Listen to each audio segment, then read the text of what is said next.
کسی نے نقل کیا۔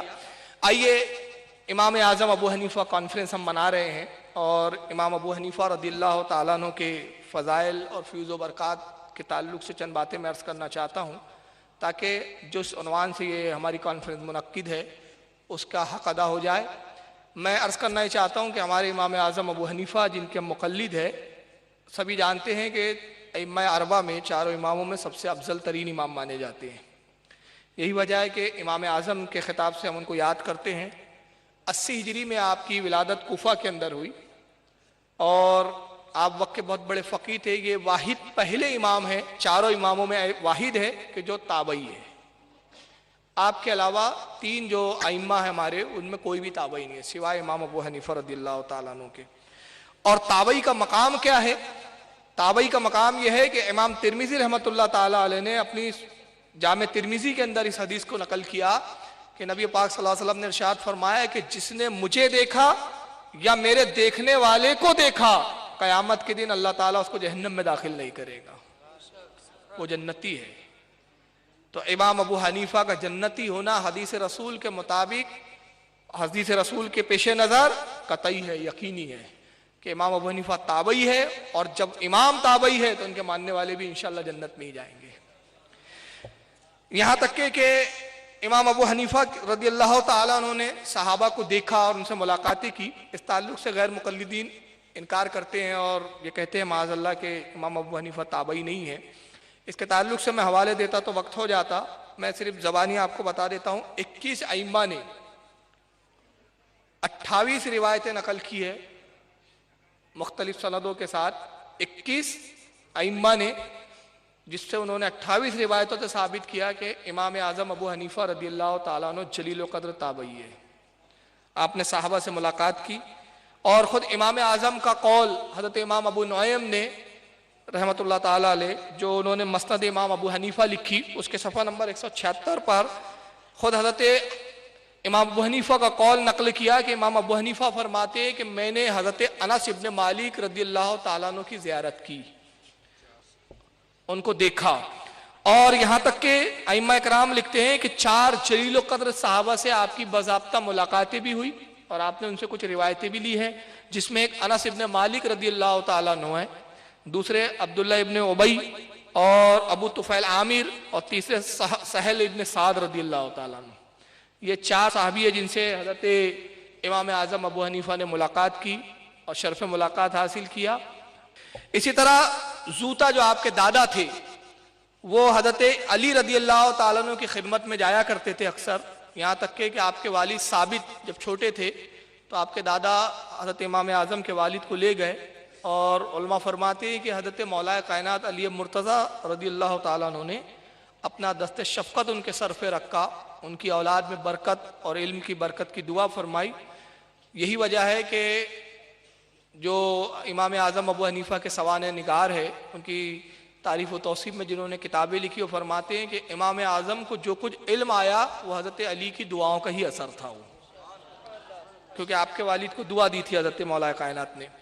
اور امام اعظم کے علم کا یہ حال تھا کہ میں ایک چھوٹا سا واقعہ بچپنے کا آپ کو بتا دوں کہ امام اعظم ابو حنیفہ رضی اللہ تعالیٰ عنہ کوفہ کے اندر جب موجود تھے، بچپنے کے عالم میں، بہت چھوٹی سی عمر ہے آپ کی، اس وقت ایک بہت بڑے امام تھے جن کا نام تھا حضرت قتادہ رضی اللہ تعالیٰ عنہ۔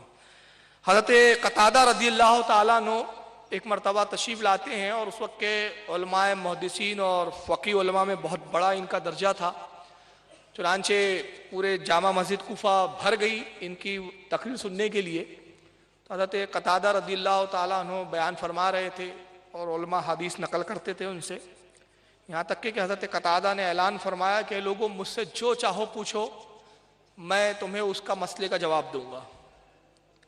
آپ بار بار فرماتے تھے کہ لوگوں جو چاہو پوچھو۔ امام اعظم اپنے والد کے ساتھ آئے ہوئے تھے اور بہت چھوٹی سی عمر تھی، پیچھے بیٹھے ہوئے تھے آپ۔ تو یہ بار بار جب اعلان کیا تو امام جتنے اس وقت وہاں وقت کے ائمہ اور وقت کے علماء موجود تھے، سب نے اپنے سروں کو جھکا لیا اور گویا اس بات کا اقرار کیا کہ حضرت قتادہ کا جو اعلان ہے وہ حق پر مبنی ہے، یعنی واقعی ان کا مقام علم اس معیار کا ہے اور اس بام عروج پر ہے یہ علم کے اعتبار سے کہ ان سے جو پوچھا جائے گا یہ اس کا جواب یقیناً دے دیں گے۔ لیکن امام ابو حنیفہ رضی اللہ تعالیٰ عنہ کو یہ ان کا جملہ کچھ اچھا نہیں لگا. انہوں نے گمان کیا کہ یہ حضرت قتادہ نے جو فقر کے لیے کہا. چنانچہ آپ کھڑے ہوتے ہیں اور کہتے ہیں کہ حضور میں آپ سے ایک مسئلہ پوچھنا چاہتا ہوں. تو لوگوں نے کہا کہ اے بچے بیٹھ جاؤ, وقت کے بڑے بڑے امام خاموش ہیں اور تم کیا پوچھنا چاہتے ہو؟ کہا میں ایک سوال پوچھنا چاہتا ہوں حضرت قتادہ سے, اور ان کا اعلان ہے کہ لوگوں مجھ سے جو چاہو پوچھو میں بتا دوں گا. حضرت قتادہ نے آواز سنی, فرمایا وہ بچے کو قریب کرو اور جو پوچھنا چاہتا ہے پوچھنے دو. آپ قریب پہنچے اور آپ نے فرمایا کہ میرا ایک سوال یہ ہے. اب وہ سوال کیا ہے میں بتاتا ہوں, پہلے تھوڑا سا ایک پس منظر بتا دوں تاکہ سوال کی نوعیت بھی سمجھ میں آ جائے. سورہ نمل کے اندر ایک چوٹی کا واقعہ اللہ تعالیٰ نے بیان کیا ہے, اور واقعہ یہ ہے کہ حضرت سلیمان علیہ السلام ایک مرتبہ جا رہے تھے جنات اور انسانوں کے اپنے لشکر کے ساتھ. تو کچھ دوری پر تقریباً 30 یا 3 میل کی دوری پر کچھ چوٹیاں جو ہے وہ اپنی غذاؤں کو تلاش کر رہی تھی. تبھی چوٹیوں میں سے جو چوٹیوں کی رانی تھی تو وہ چوٹیوں سے کہتی ہے کہ چوٹیوں اپنے اپنے بلوں میں چلے جاؤ, کہیں ایسا نہ ہو کہ سلیمان کا لشکر تم کو کچل دے. تو حضرت سلیمان علیہ السلام نے اس کی اس آواز کو وہاں پر سن لیا. یہاں سے اللہ کے نبی کا غیب بھی پتہ چلتا ہے کہ 30 یا 3 میل, مجھے ابھی یاد نہیں آ رہا ہے, بہرحال وہ 30 میل ہے غالباً, 30 میل کی دوری سے حضرت سلیمان نے اس چوٹی کی گفتگو کو سن لیا. یہاں پہ ایک سوال پیدا ہوتا ہے کہ بھئی ٹھیک ہے, چوٹی نے کہا, سلیمان نے سن لیا تھا, حضرت سلیمان تو نبی تھے, مگر یہ چوٹی کو کہاں سے پتہ چل گیا کہ سلیمان کا لشکر آ رہا ہے؟ اس کو کہاں سے علم آ گیا؟ تو میرا عشق جو کہتا ہے وہ یہ, چونکہ یہ حضرت سلیمان علیہ السلام سے محبت کرتی تھی, اس محبت کا صلہ یہ ملا کہ اللہ نے اس کو بھی اتنا علم دے دیا. تو جو نبی سے محبت کرتا ہے اللہ تعالیٰ اس کو بھی علوم عطا فرما دیتا ہے. اور بھی اس کی حکمتیں ہو سکتی ہے جو علماء ہی بہتر بتا سکتے ہیں. یہ میرا اپنا ایک عشق کا مطلب ایک ذہن میں آیا, میں نے عرض کر دیا. تو حضرت سلیمان علیہ السلام وہاں پہنچے جب, تو آپ نے اس چوٹی کو آواز دی, اس کا نام لیا باقاعدہ.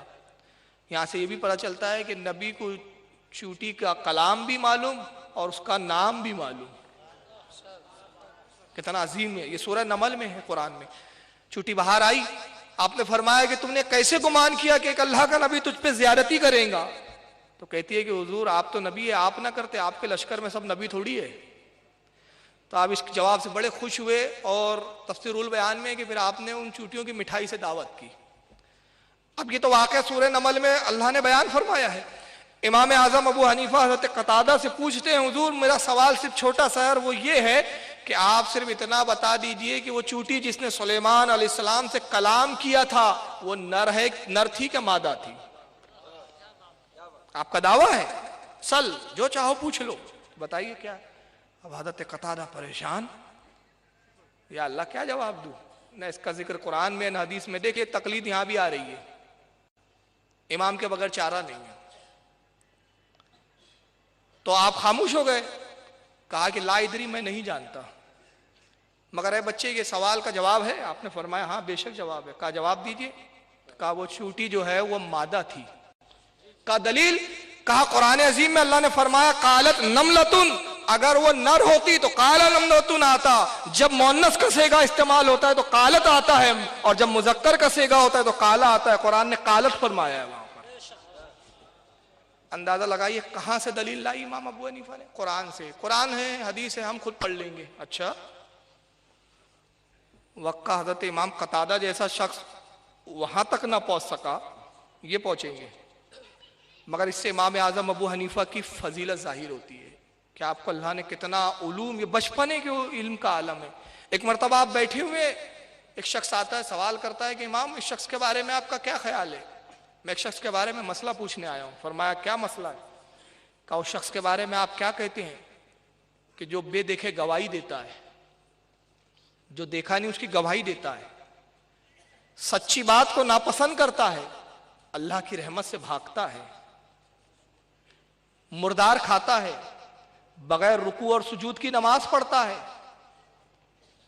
اور جنت کو پسند نہیں کرتا, دوزخ سے خوف نہیں کھاتا. ایسے شخص کے بارے میں آپ کا کیا خیال ہے؟ اب سوچئے اگر آج کے ذاکر نائک صاحب ہوتے, ہم بھرے مجمع میں کوئی پوچھ لیتا تو کافر ہو جاؤ. یہی بولتے وہ، لیکن وہ امام اعظم تھے. اپنے شاگردوں سے فرمایا میرے شاگردوں ذرا ان کا جواب دو. تو تمام شاگردوں نے کہا حضور ایسا شخص تو انتہائی بددین ہے، ایسا کون سا ہے جو اس نے چھوڑا ہے، سچی بات کو پسند نہیں کرتا، اللہ کی رحمت سے بھاگتا ہے، مردار کھاتا ہے، بغیر رکوع اور سجود کی نماز پڑھتا ہے، جو دیکھا نہیں اس کی گواہی دیتا ہے، بغیر رکوع اور سجود کی نماز پڑھتا ہے، ایسا شخص تو بددین ہے، بھٹکا ہوا ہے. آپ نے فرمایا نہیں، وہ تو اللہ کا بہت بڑا ولی ہے، وہ تو بڑا اللہ کا برزیدہ بندہ ہے.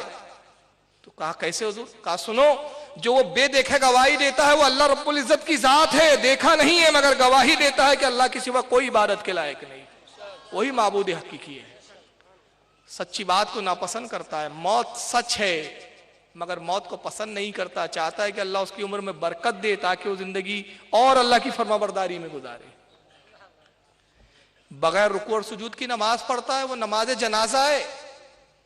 جب بھی بستی میں کسی کی میت ہوتی ہے نماز جنازہ کبھی نہیں چھوڑتا، چلا جاتا ہے.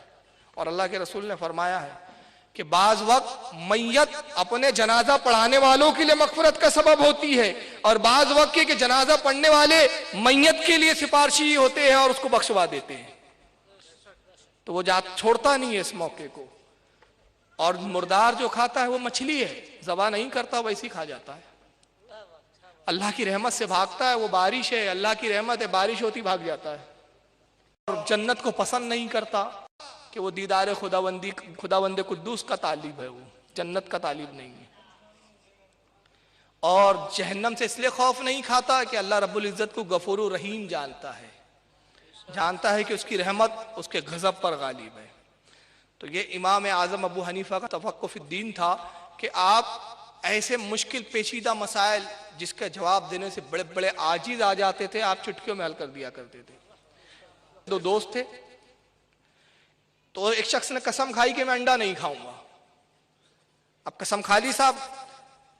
اس کے بعد یہ ہوتا ہے کہ ایک مرتبہ جب وہ اپنے دوست سے ملنے آیا یا وہ دوست جا رہا تھا تو اس دوست نے اپنے جیب میں کچھ شے تھی اس کو چھپا لیا.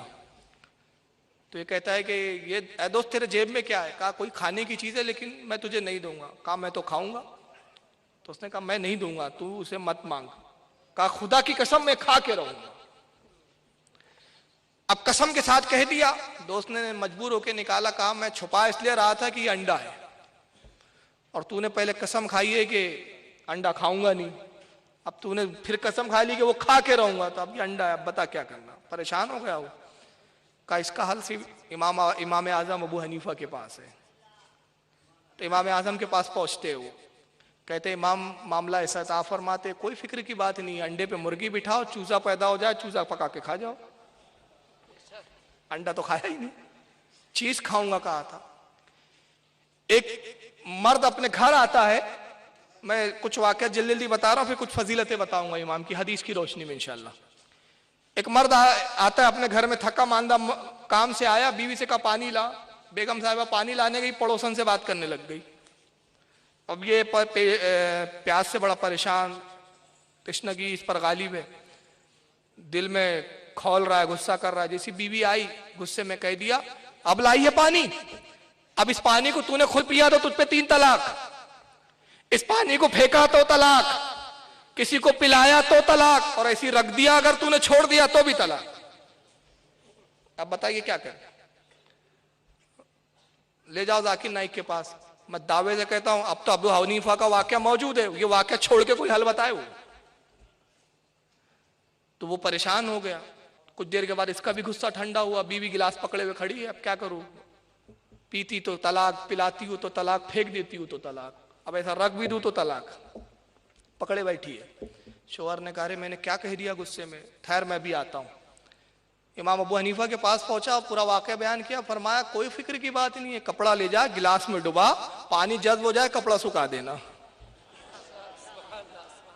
نہ پلایا، نہ پھینکا، نہ رکھا، نہ خود پیا. کتنا آسان حل ہے.